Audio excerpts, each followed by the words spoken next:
Hello and welcome to VOA's Red Carpet. I'm Jackson Vunganyi with the latest news in entertainment, in culture, film, television from around the world. Let's go. And let's start this week with notable women being celebrated for their charitable endeavors and their contributions to the entertainment industry. Mariah Carey, Jennifer Aniston, and Brie Larson were among the women honored at the 11th Annual Variety Power of Women Luncheon in Beverly Hills, California. Natalie Portman, Chaka Khan, and Awkwafina were also honored by the Entertainment Trade publication. Today I want to focus on the children in the room. Every little girl living inside each of the amazing women here. What I just read to you, or actually what I was, reciting to you, were the lyrics from my song Close My Eyes that I wrote for my album Butterfly. Shortly after it was released, I received a letter from a fan, a young girl in Germany, who shared that she had been abused by her stepfather and that Close My Eyes helped her get through the trauma. Her letter touched me because I wrote that song from a very real place.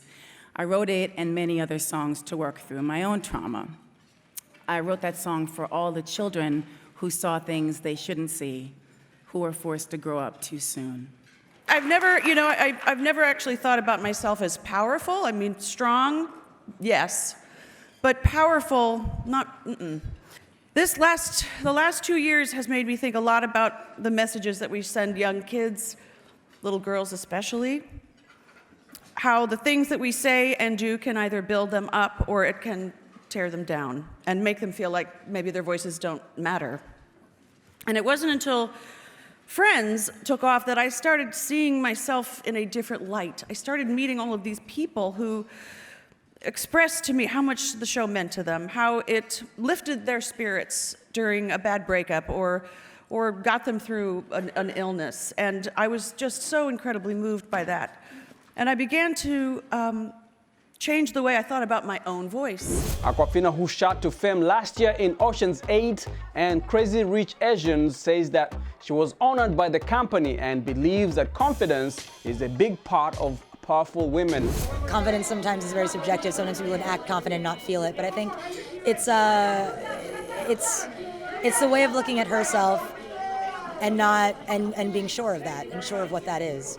I think that's very powerful to me. And fans of Nigerian artist Asa are celebrating an end to the singer-songwriter's 5-year hiatus. Now, young people around the world have used graphic novels to take on many important topics. But now, a 15-year-old Nigerian student is using the form to show her life living under the Islamist militant group Boko Haram. Aisha Mustafa's graphic novel was published as part of events marking International Day of the Girl and shows how she fled from Boko Haram, found her family, and is trying to get an education. Aisha's words are illustrated by artist Simone Martin Newberry. And hip-hop took center stage in Ghana at the festival where artists are using local languages to address an assortment of social issues. Our own Stacey North takes us to the music festival in Accra, Ghana. Check it out. Hip-hop has its roots in the United States, but it is also a global movement, including here in Ghana. Through breakdancing, rapping, disc jockey sets, and graffiti art, fans and artists alike show the widespread influence of hip-hop and how it's been reimagined in Ghana.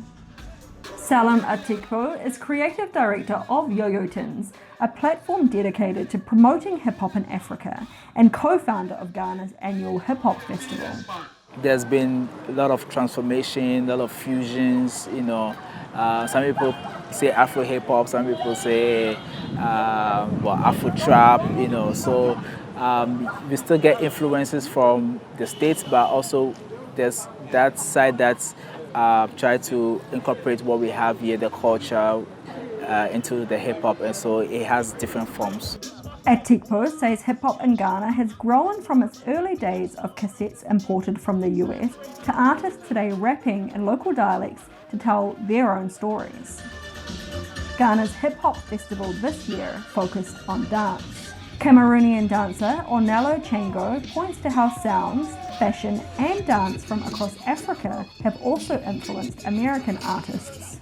It takes just knowing the two cultures and knowing that, okay, this is where the African culture is and this is where the whole American one. So the fusion happens not only on our part, but also there, because I believe it has been sensed that both cultures are rich and brought together massive even.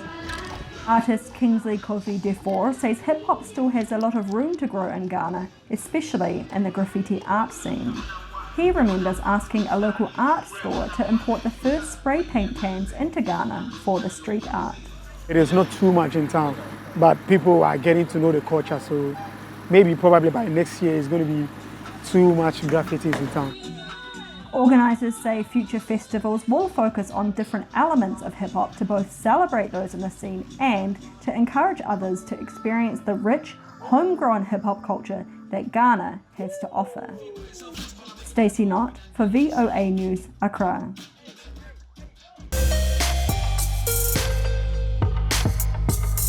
Mr. Sunday Service, aka Kanye West, made a surprise appearance at Howard University here in Washington, D.C.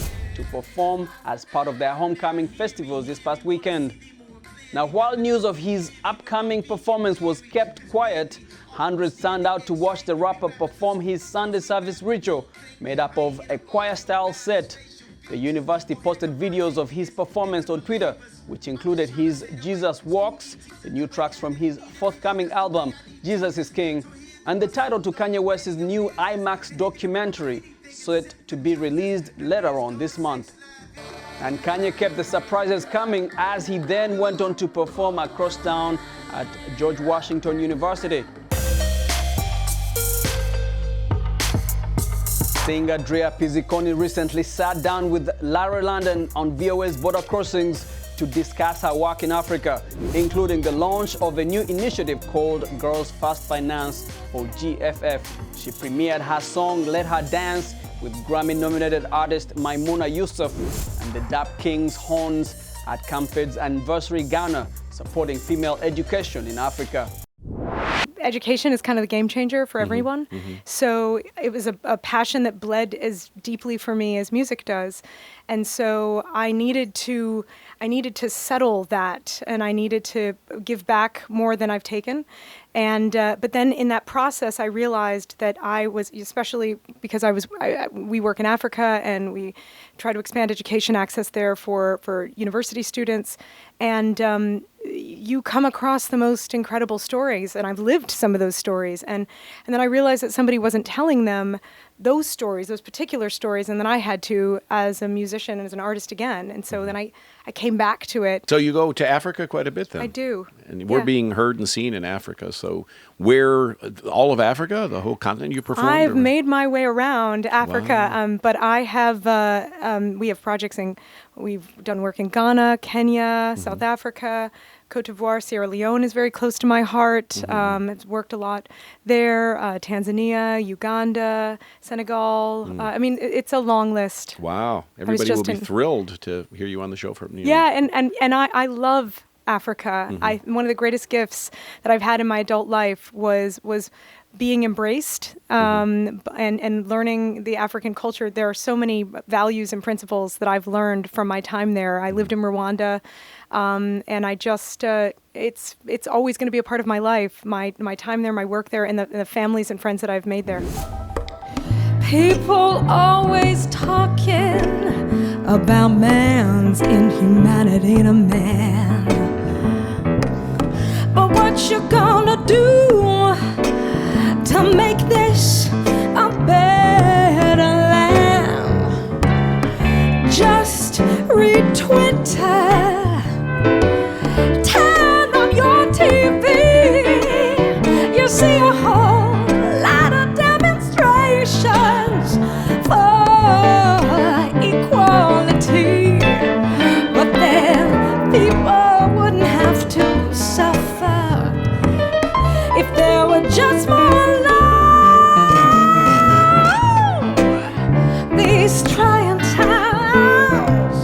message in that was equality in the song we just heard.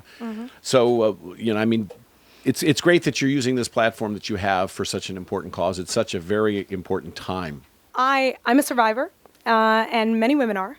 And we didn't even think about, and I do give credit for those who came before us and in the Me Too movement, what's happened, because for many of us, we never thought about even talking about it. And then we realized that by not talking about it, it's, silence only favors the oppressors and nothing will change. Can you elaborate? Because our audience will say survivor of what? Sure. I'm a survivor of assault. I'm a survivor of sexual assault. And many women are. This is 1 out of 3 women, and the statistics are staggering. And partly why I released that song, Let Us Dance, is because, a lot of people don't realize that even here in America and certainly in Africa and other parts of the world, what's happening today with the cost of education, this wasn't my story, but when I came upon this story and the work we did, I knew I needed to do something about it. There are millions of young women who are signing up to escort services here in America to pay for college. In Africa, it's very difficult to get through college with your dignity. We did one survey, and 90% of girls said that at least one professor was pressuring them for sex for grades. And that is staggering. What has encouraged me is all the young women and the older women who will come up to me sometimes and just take my hand and say, I'm a survivor too. And their eyes light up. And I realized that this might be the first time. I was in Africa with Ambassador Young and a whole group. And there was this amazing woman whose eyes lit up when she heard me say it. And she turned to me, and it felt as if this was the first time that she called herself that. And yet she'd been living with that pain for decades. Wow. Well, thank you for letting us into your personal life and your story and sharing that. And that's how we can all learn and grow. Selena Gomez is working to give undocumented people a voice. She is co-producing a new Netflix docuseries, Living Undocumented, which follows the stories of 8 undocumented families living in the U.S. Gomez wants to draw attention to the challenges these families face, including potential deportation. In an essay for Time magazine, Gomez wrote about her auntie crossing the U.S.-Mexico border while hiding in the back of a truck, and her grandparents then followed. Sharing a clip on Instagram, Gomez posted, "This young girl was separated from her auntie and uncle when they were denied at the border. We've all heard the stories on the news, but this is her side of the story." And before we go, here is a glimpse of what to expect in Disney's upcoming new film, Jungle Cruise, starring Dwayne Johnson and Emily Blunt. The Disney film is based on the Disneyland ride of the same name. Johnson plays a boat captain who steers Emily Blunt and her brother on a quest to find a tree with healing powers. Jungle Cruise hits theaters in July of 2020. Here we go.